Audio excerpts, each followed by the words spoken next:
Kami sudah melakukan pengaduan juga di KPAI sebelum Bang Minola datang. Ya, surat kami di tanggal 21 sudah kami kirimkan.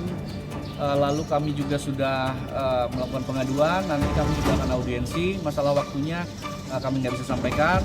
Sekali lagi kami sangat menanti penyelesaian masalah ini dengan baik-baik. Oh, amazingnya kata Ani Meows nih, setelah sebelumnya bikin publik terenyuh di mana Sarwenda mempertemukan anak dengan Ruben. Hal mengejutkan dilakukan oleh kubu Sarwenda dengan menyambangi Komnas Perempuan baru-baru ini. Setelah diakui ternyata perihal Ruben ke KPAI, menurut kuasa hukum Sarwenda, pihaknya lebih dulu melakukan pengaduan ke KPAI. Lalu, apa saja sebenarnya yang menjadi poin-poin Sarwenda hingga memutuskan menyambangi Komnas Perempuan? Benarkah ada tuntutan pengaduan yang dilakukan Sarwenda ya Belsti? Kedatangan Sarwenda yang pasti ke Komnas Perempuan pun langsung jadi sorotan netizen, di mana netizen menduga kalau apa yang dilakukan Sarwenda kemarin itu pencitraan cenah.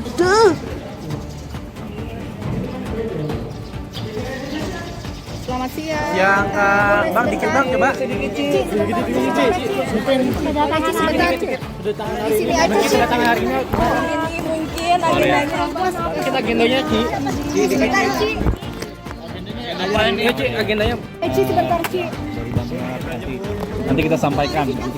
Ci, mungkin dikit aja agenda kedatangan ke Komnas HAM, mungkin apa? Komnas Perempuan. Kita apa sih tuh? Ci, dikit Ci. Ada pengaduan apa mungkin Ci? Boleh, Ci, sebentar, Ci. Sorry. Apa, Ci? Keperluannya apa, Ci? Boleh di. Boleh, Bang, dikit aja Bang, semenit gitu Bang. Tunggu Wenda ya. Ya, nanti saya jelaskan, saya sampaikan. Oke, dari Kawendanya mungkin dikit Bang. Ayo meluk mana yuk. Kawan-kawan yang baik hati, kawan-kawan yang baik hati dan tidak sombong, sorry. Ya. Kemarin Ya. Ci, hari ini. Ya. datang ke Komnas Perempuan apa? Sambil jalan. Iya.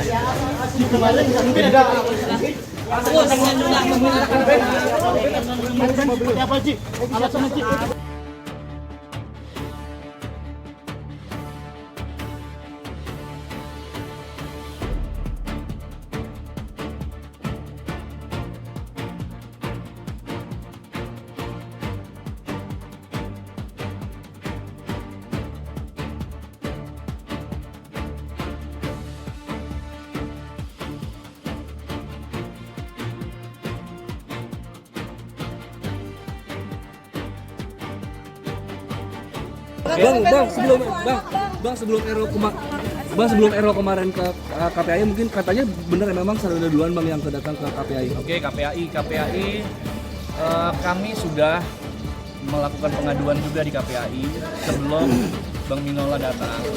Ya, surat kami di tanggal 21 sudah kami kirimkan. Lalu kami juga sudah melakukan pengaduan. Nanti kami juga akan audiensi. Masalah waktunya kami nggak bisa sampaikan. Sekali lagi kami sangat menanti penyelesaian masalah ini dengan baik-baik, ya, dengan lembaga yang tepat.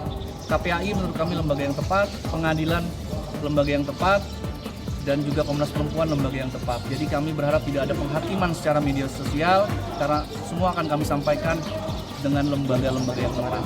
Dan kami harap semua bisa kondusif, demi siapa? Demi kepentingan anak-anak sini. Mencari solusi.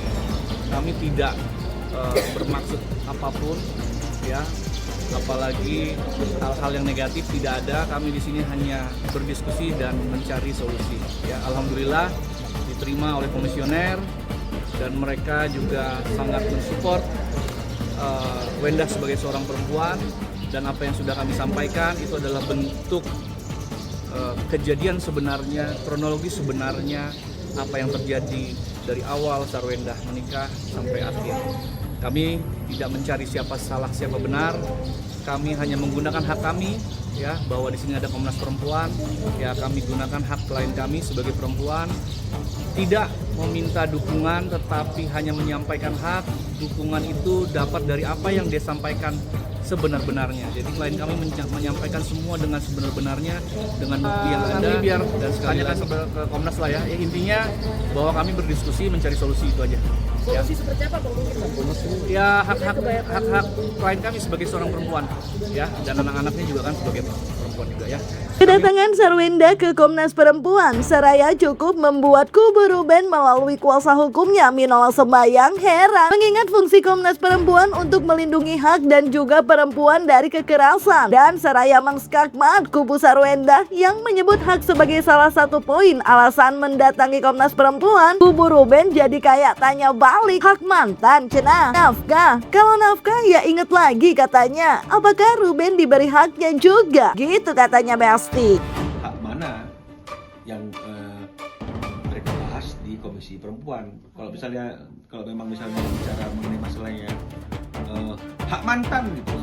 Nah, sebenarnya kan kalau hak mantan itu kan saya nggak tahu juga tuh, mantan istri apakah masih ada haknya? Ya sebenarnya ya mungkin ada hak juga, mungkin hak untuk bertemu dengan anak kalau anaknya ada sama dia. Kan begitu ya, tapi kan inilah yang kita perlu klarifikasi dan perlu jelas kan gitu. Kalau karena anak-anak itu perempuan, dia juga perempuan, ya boleh saja. Oh tidak diberikan nafkah, ya belum diberikan nafkah. Beda loh, belum memberikan nafkah, belum memberikan nafkah dan menunda memberikan nafkah. Karena hukum itu bicara sebenarnya. Ya, kalau kita mundur ke belakang sejak terjadi perceraian tahun 2024 sampai 6 bulan terakhir, apakah Ruben tidak memberikan nafkah? Apakah nafkah yang diberikan itu cukup? Tidak cukup. Ya, dengan perincian yang sampai hari ini diberikan. Tapi Philip juga begitu, dan kedua ketika diberikan. Itu adalah sebab yang menimbulkan akibat. Apakah Ruben mendapatkan haknya untuk bertemu dengan anak-anak? Ya.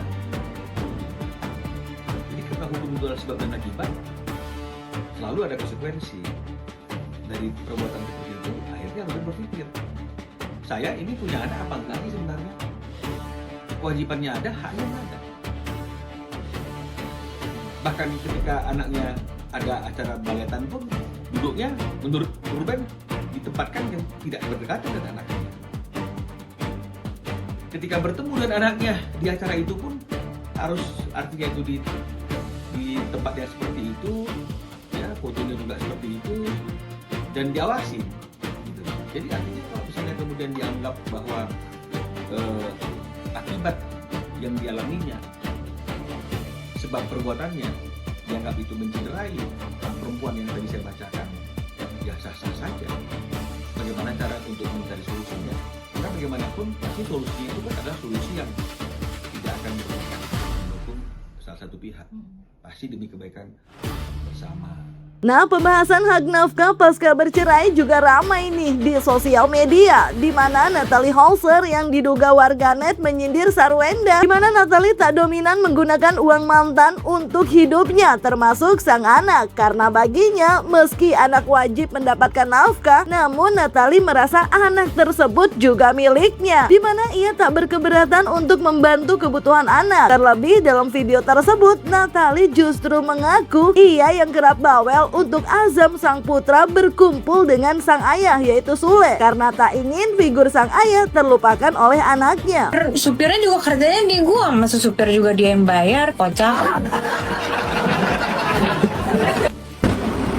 Uang sampah juga aku yang bayar kok.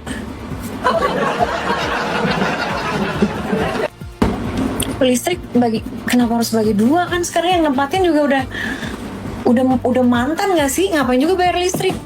Kocak. Uang pangkal itu ada 150, 175 kalau nggak salah, lupa aku. Itu uang pangkal. Itu aku yang bayar, ya terus. Toh itu juga anak aku gitu loh, paham nggak sih? Kali ditanggung gini, adekku nggak ditanggung, adek aku yang nanggung sendiri. Selagi bapaknya masih ada, ya itu bapak kamu. Figurnya kan masih ada, jadi aku minta tolong gitu loh. Pas perceraian tuh Kalau kamu mau ketemu sama Azam ya ketemu, justru aku seneng. Malah aku suka paksa-paksa, ayo kapan ketemu Azam, waktunya kapan gitu. Kamu di mana? Mau Azam samperin apa gimana gitu. Jadi biar nggak lupa sama sosok figur ayahnya gitu. Kalau masalah uang nggak usah di ini deh guys, maksudnya nggak usah terlalu di menggebu-gebu. Oh ibunya juga bisa gitu loh, kita sama-sama lah. Uang suster, babysitter aja aku yang bayar. Supir dari aku kan udah cerai, ngapain lagi bayarin babysitter? Udah tau anaknya di gua. Supirnya juga kerjanya di gua, masa supir juga dia yang bayar, kocak. Supir, babysitter aku yang bayar. Masa dia juga yang bayar, kan kocak.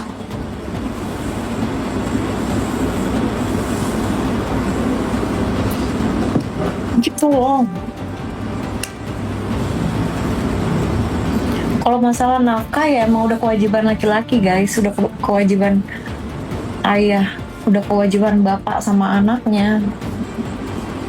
Gitu. Tergantung kita mintanya tahu diri aja.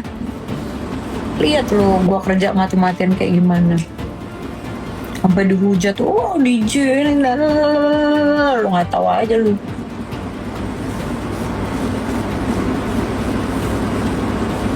Makanan kucing, anjingku 3.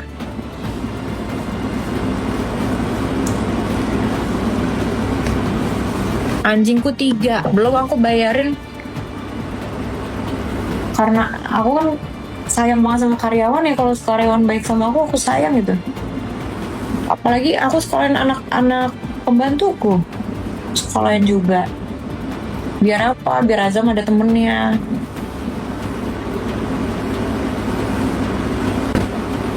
Uang sampah juga aku yang bayar kok. Terus juga aku tahu diri gitu loh. Aku kan sempat dikasih rumah ya sama mantan suami. Dikasih rumah, waktu itu beli rumah berapa ya? Rumah petakan lah, rumah petakan berapa Ti? 100 ya? 100 berapa Ti? Beli rumah petakan, yang rumah petak yang dikasih sama mantan suami.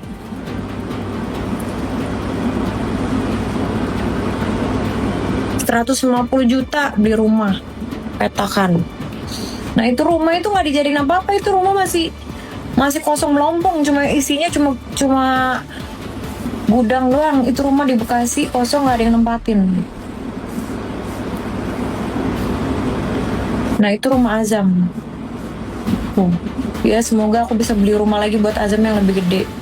Nah Besti, kalau Natalie mengungkap terkait tak semua kehidupannya dan sang anak ditanggung oleh mantan suami dan gak masalah menanggung bersama lantaran ia pun bekerja dan Azam juga merupakan anaknya. Di sisi lain Hotman Paris justru ramai dengan dugaan sindirannya pada Gio kekasih Sarwenda, di mana sebelumnya Gio dalam video yang beredar pernah mengaku memiliki 2000 toko dan tersebar hingga ada di Malaysia dan Singapura. Hal tersebut pun langsung ditantang oleh Hotman Paris untuk menunjukkan bukti. Mengingat menurut Hotman, kalau punya 2000 toko bisalah dapat wanita yang gak banyak anak, cenah Besti. Aduh. Tapi ada satu postingan baru saya nonton, gua punya 2000 toko, gua punya 2000 toko. Pusing gua, 2000 toko yang mana sih 2000 toko? 2000 toko, terus kalau 2000 toko masa gak pernah tampil orangnya selama ini? Ada di Malaysia, ada di mana-mana. 2000 toko. Coba deh. Ada yang ke toko dia di Pondok Indah, ada yang ke toko dia di mall-mall besar. Jangan-jangan tokonya ada di hutan DKIKN. Kalau benar kau punya 2000 toko, oke dah. Salut. Kalau benar kau orang kaya, salut lagi. Kamu orang kaya dan lumayan manis lah. Dapatnya mak-mak yang sudah berapa anak. Nah, kalau udah punya 2000 toko dapatnya mah ya itu lihat tuh. Nah, gua aja sudah umur sudah parah. penggemarnya ribuan wanita muda, bukan mak-mak yang banyak anak. Pusing gua. Gini deh, kalau benar punya 2000 toko, nggak apa-apa, aku ngaku kalah. Ya, tapi aku kan nggak pernah ngaku-ngaku begitu. Tapi aku pengen bukti dong. Oke, coba sama-sama posting dulu. Duit kamu ada nggak? Saya kasih yang paling kecil deh. Duit tabungan kamu ada nggak 500 miliar? Ya kalau udah 2000 toko mah 500 miliar mah hitungan menit kau bisa ambil dari lacimu untuk ditontonkan di medsos. Tentu hati-hati. Udah bayar pajak belum? Hati-hati. Kalau belum bayar pajak mikir 2 kali. Kalau Hotman hitungan menit bisa saya tunjukkan 500 miliar. Ya, 500 miliar dan ya dalam hitungan menit. Ya. Dan gue nggak takut karena memang sudah masuk SPT semuanya. Oke? Sekali lagi, yang mengaku punya toko 2000, walaupun saya tidak pernah tahu di mana tokonya itu, ya, saya menantang untuk tunjukkan dulu depositomu 500 miliar.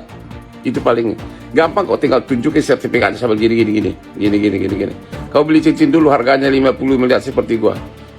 Kalau memang kau punya ada segitu, ya kalau bisa, apalagi kalau jauh lebih besar lagi, mungkin gua mau kalah. Tapi kalau cuma 500 miliar bagi Hotman enteng, tapi tidak pamer-pamer. Saya punya toko 2000 apa sih? Jangan-jangan bajai 2000. 2000 pun nggak ada. Ya Besti, banyak banget ya punya 2000 toko. Pasti pusing banget tuh mikirin perputaran bisnisnya. Kira-kira karyawannya kalau 2000 toko ada berapa ya Besti? Live juga kah? Tar dulu. Maksud Ani kan meski udah ada tokonya, tapi juga ada yang tetap live juga Besti. Jangan lupa like, subscribe, komen, and share biar bisa dapetin video berita kece lainnya cuma di Kata Ani Besti.